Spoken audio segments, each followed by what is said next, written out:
On avait 8 ans le jour où papa m'a coupé en deux, de la gorge jusqu'au bas du ventre. C'est pas moi qui le dis, hein. C'est Charlotte McConaughey.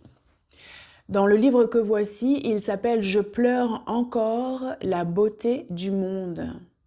Ce livre, publié chez Babel, a été traduit par Marie Chabin et c'est une petite pépite pour qui aime les polars. Pour ma part, je n'en suis pas du tout familière, c'est vraiment par hasard que ce livre m'est tombé dessus en fréquentant le book club de la librairie Arborescence à Massy.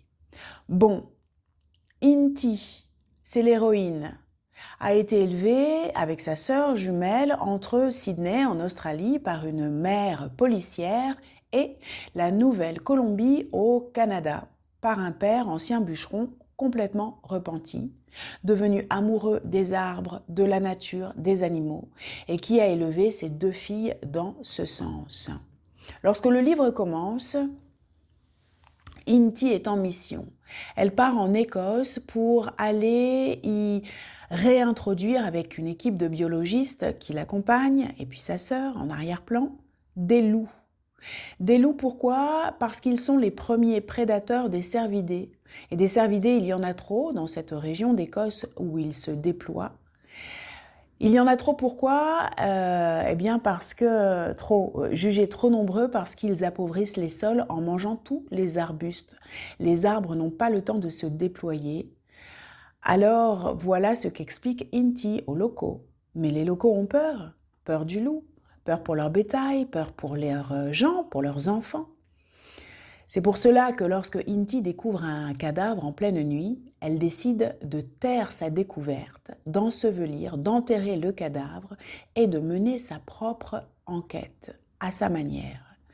Je ne peux rien vous dire de plus parce que sinon je déflorerais toute l'histoire et le livre repose sur le suspense, suspense, suspense et encore suspense.